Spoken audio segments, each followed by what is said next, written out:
Good morning, everyone. We're going to try something new today, obviously. I'm going to go ahead and try to do my Sunday school lesson online. This is a little different, and I hope that you guys can watch this. I hope you guys can get something out of it. I don't know how long this is all going to last. I'm recording this a day ahead of time, so I don't really want to talk about the coronavirus because for all I know, tomorrow it's going to be worse, better, I don't know. But I don't know for how long we're going to have to do this. Hopefully we can do this on a weekly basis. Let me know how you guys feel about it. If you guys want to do this more often, maybe we can do that. So I want to go ahead and start with the lesson today. So I'm going to go ahead and read in Psalms 95, and I'm going to read the first 7 verses. So it says, "Come, let us sing for joy to the Lord. Let us shout aloud to the rock of our salvation. Let us come before him with thanksgiving and extol him with music and song. For the Lord is the great God and the great King above all gods. In his hand are the depths of the earth, and the mountains' peaks belong to him. The sea is his, for he made it, and his hands formed the dry land. Come, let us bow down and worship. Let us kneel before the Lord our Maker. For he is our God, and we are the people of his pasture, the flock under his care. Today, if only you would hear his voice." So, a few weeks ago, I was sitting in Sunday school, and April was talking about getting a word from God. And a few weeks before that, Ryan was talking about the armor of God. And that got me really thinking about the battle that is going on around us. I really feel like we are right now in the midst of a really big battle. And so when you're in a battle, it's good to know what the enemy's game plan is. And I was reading the Bible, and it turns out Satan's game plan is written right down. It's in John 10:10. But it's written down right for us. He is actively working to steal from us.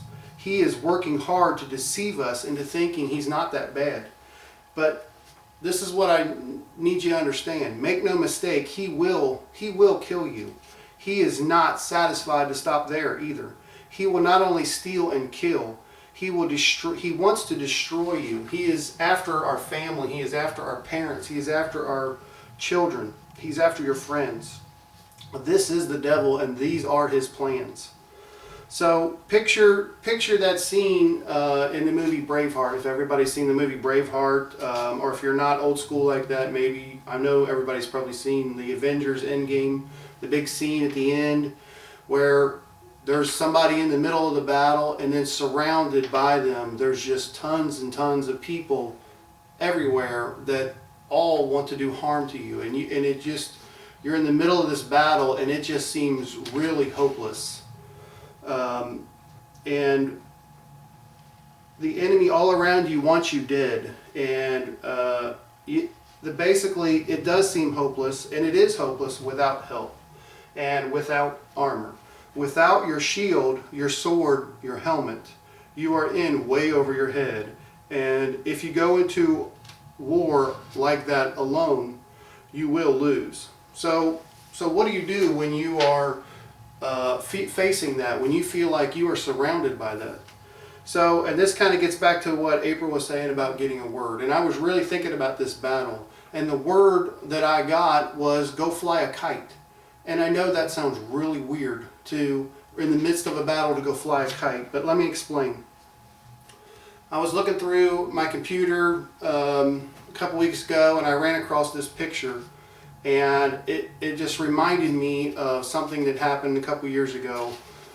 We were at the beach, and we were in the middle of trying to fly a kite, and it was really windy. And I don't know if you guys have ever flown a kite, but they got kites at the Dollar Tree. They're really cheap, strong wind will snap them in half. But we went and got this kite probably 10 years ago, and it looks like the Red Baron. It's got like 3 wings, and it's a very powerful kite, and it's got a really strong string and a handle and everything. It's really a strong kite. So we're at the beach and we're trying to fly this kite, and it's really windy, and I'm getting it way up in the air, and the thing's bowing. It's so strong, and it's sitting there pulling and pulling and pulling. And then I look over, and Austin is standing right next to me, and he really wants to fly this kite. So I'm leery of handing him this kite, this string, because I don't know what it's going to do. I don't know if this is going to be like an up situation where he just gets dragged down the beach. I have no idea. But I handed him the kite. I handed him the thing, and the thing's bowing. The kite's bowing up in the air. And as soon as I handed him the kite, he had no choice. His arms just went straight up in the air, and he's sitting there holding on with everything he's got. And it's not he's like digging his feet in. It's kind of like he's like running down the beach, kind of. It's dragging him.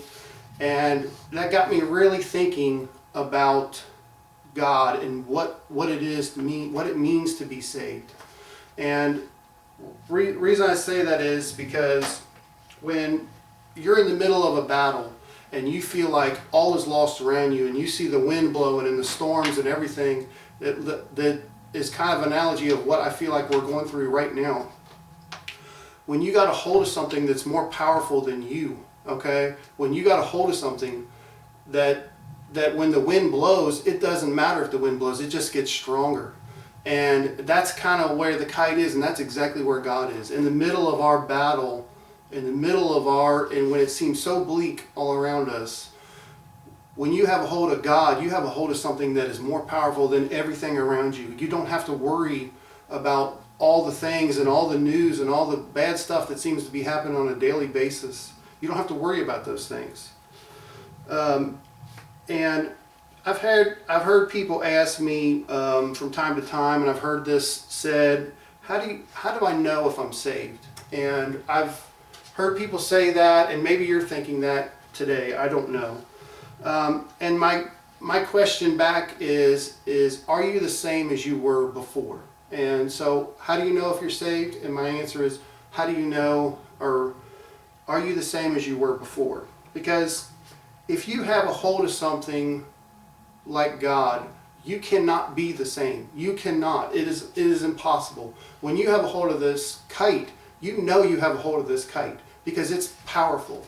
And when you have a hold of God, you know you have a hold of God because He is powerful, and He will lift you up above this storm that you are in. So you can't just grab a hold of something with power and not know it and not feel it. So what I want to plead with you today is to get a hold of Jesus. And if you don't have a hold of Him, He is sitting at your heart's door right now, and He is knocking. And I want to finish with one more thing, and this is I want to read a couple more Bible verses. Well, 8 more verses. And this is in Ephesians chapter 6, and it's talking about the battle. And I'm going to read 10 through 18. Finally, be strong in the Lord and in His mighty power. Put on the full armor of God, so that you can take your stand against the devil's schemes. For our struggle is not against flesh and blood, but against the rulers, against the authorities, against the powers of this dark world, and against the spiritual forces of evil in the heavenly realms. Therefore, put on the full armor of God, so that when the day of evil comes, you may be able to stand your ground, and after you have done everything to stand firm then, with the belt of truth buckled around your waist, with the breastplate of righteousness in place, and with your feet fitted with the readiness that comes from the gospel of peace. In addition to all this, take up the shield of faith, with which you can extinguish all the flaming arrows of the evil one. Take the helmet of salvation and the sword of the Spirit, which is the word of God, and pray in the Spirit on all occasions with all kinds of prayers and requests. With this in mind, be alert and always keep on praying for all the Lord's people. And I always like to try to end with a nugget. And what a nugget is, if you don't really know, is just, if you get anything out of what I'm saying, is just hear this one thing. Just, if on the video, skip ahead all the way to this part. And what I want to say is fly a kite. Fly a kite, that's the nugget today. And what I mean is just get a hold of something that's more powerful than you. Get a hold of Jesus. He is more powerful. These storms around us, it does not matter. He is more powerful than all the storms around us. So get a hold of Jesus today and fly a kite. Thank you.